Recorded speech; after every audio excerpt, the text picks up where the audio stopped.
Hello everyone, welcome to T1 Academy. I am Sudhir Kumar. Operation True Promise 3. Operation True Promise 3. Operation true promise 3 మరి ఎవరు నిర్వహించారు అంటే actually మనకు ఇక్కడ ఇంకొక ఆపరేషన్ తెలుసుకోవాలండి. Operation rising lion. సో ఇది నిర్వహించినటువంటి కంట్రీ ఏదంటే ఇజ్రాయిల్.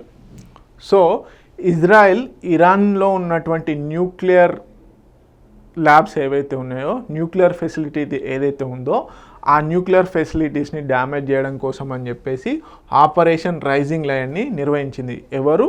ఇజ్రాయెల్ ఇరాన్లో ఉన్నటువంటి న్యూక్లియర్ ఫెసిలిటీస్ ఏవైతే ఉన్నాయో, న్యూక్లియర్ ల్యాబ్స్ ఏవైతే ఉన్నాయో, న్యూక్లియర్ బాంబుకు ప్రొడ్యూస్ చేసేటువంటి ల్యాబొరేటరీ ఏదైతే ఉందో దాన్ని డిస్మాంటిల్ చేయడం కోసం అని చెప్పేసి ఆపరేషన్ రైజింగ్ లయన్ అనేది తీసుకురావడం జరిగింది. ఇది గత కరెంట్ అఫైర్లో డిస్కస్ చేయడం జరిగింది. ఇప్పుడు రిటాలియేషన్లో భాగంగా అంటే ఇప్పుడు ఒక దేశం తన దేశం పైన అటాక్ చేసిందంటూ ఊరుకోరు కదా, రిటాలియేషన్ ప్రోగ్రామ్ జరుగుతుంది ఖచ్చితంగా. ఇరాన్ తిరిగి ఇజ్రాయెల్ మీద అటాక్ చేసింది మిసైల్స్ ద్వారా, డిఫరెంట్ మిసైల్స్, బయాలిస్టిక్. ఎస్పెషల్లీ ఇక్కడ గుర్తుపెట్టుకోవాల్సింది ఏంటంటే బయాలిస్టిక్ మిసైల్స్ని యూజ్ చేయడం జరిగింది క్రూయిజ్ మిసైల్స్కి బదులు. సో ఆ బయాలిస్టిక్ మిసైల్స్ని యూజ్ చేసి ఈ ఆపరేషన్ ట్రూ ప్రామిస్ 3 అనే దాన్ని లాంచ్ చేయడం జరిగింది.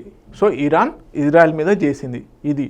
సో ఎందుకు? రిటాలియేషన్స్ ప్రోగ్రాంలో భాగంగా. సో ఈ ఆపరేషను చాలా సక్సెస్ఫుల్గా అక్కడ ఐరన్ డోము, అదేవిధంగా అమెరికాకు సంబంధించిన థాడ్ ఏదైతే ఉందో, సో ఇజ్రాయెల్కు మేజర్గా రక్షణ ఏంటంటే ఐరన్ డోమ్. శత్రు దేశాల నుంచి రక్షించే విధంగా ఆకాశంలోనే ఇతర దేశాలు ఏవైతే ప్రయోగించినటువంటి ఎయిర్ క్రాఫ్ట్స్ కానీ, డ్రోన్స్ కానీ, అన్మాన్డ్ ఏరియల్ వెహికల్స్ ఏవైతే ఉన్నాయో, అదేవిధంగా మిసైల్స్ కానీ డిస్మాంటిల్ చేసే కెపాసిటీని ఐరన్ డోమ్ అంటారు.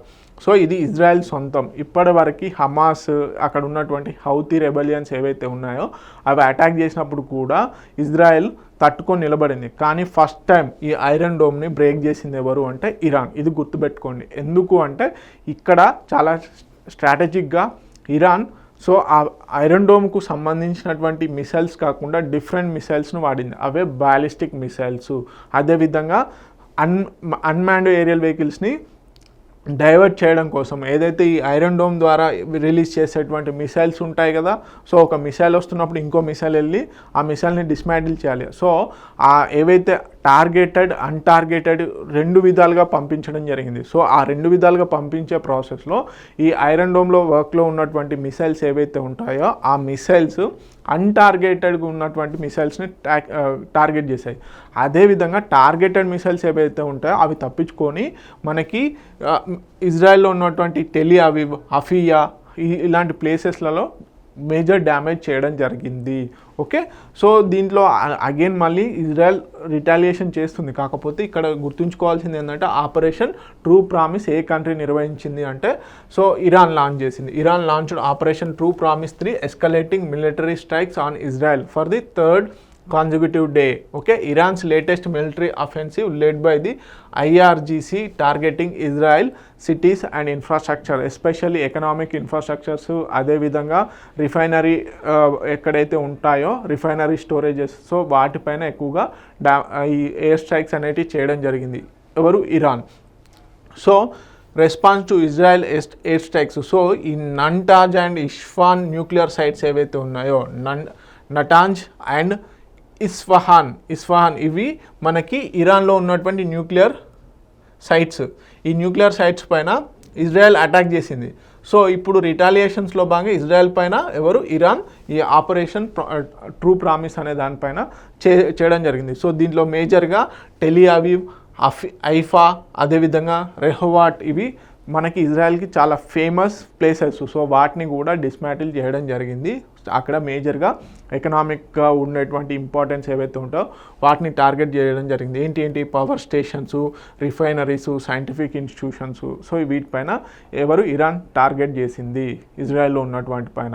సో దీంట్లో యూజ్ చేసినటువంటి స్ట్రాటజిక్ ఏంటి? New method in missiles strikes అంటే decoy saturation. So flooded in iron dome with false and real targets. So చెప్పాను కదండి, టార్గెటెడ్ అన్టార్గెటెడ్గా అంటే ఫాల్స్ అండ్ రియల్ టార్గెట్స్ ఓరియంటల్లో మల్టిపుల్ మిసైల్స్ని ఒకేసారి సంధించడం జరిగింది. ఓకే, ఆ ఐరన్ డోమ్లో ఉన్నటువంటి మిసైల్ అంటే మనకి రివర్స్లో రిటాలియేషన్ చేసే మిసైల్స్ ఉంటాయి కదా, అవి ఏవైతే ఉన్నాయో అవి కన్ఫ్యూజ్ అయిపోయి చివరికి ఇంటర్నల్ డిస్ట్రప్షన్ అంటే బేసిక్గా ఏంటి, ఆ మిసైల్ ఏదైతే ఉందో ఇప్పుడు రిటాలియేషన్ చేస్తాయి కదా, సో డిఫెన్స్ చేసే మిసైల్స్ ఏవైతే ఉంటాయో వాటికి అవే విరుద్ధంగా ఫైట్ అంటే ట్యాకిల్ చేసుకోవడం జరిగిందనమాట.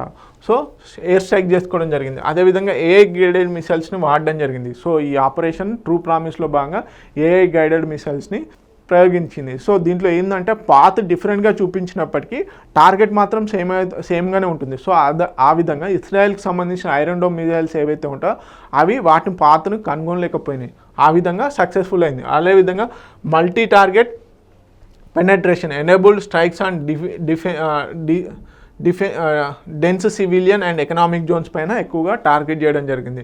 Okay, highlights the cyber kinetic warfare టాక్టిక్స్ని, expose flaws and multilayered missile defence system, అదేవిధంగా రీషేప్ అర్బన్ వార్ఫేర్ని ఇది రీషేప్ చేయడం జరుగుతుంది. సో అందుకని చెప్పేసి ఇంపార్టెంట్.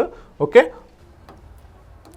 సో తెలుగు మీడియం అభ్యర్థులు please note it down, important points ఇక్కడ ఉన్నాయి. ఓకే, T1 అకాడమీ యూట్యూబ్ ఛానల్ని ఫాలో అవ్వండి.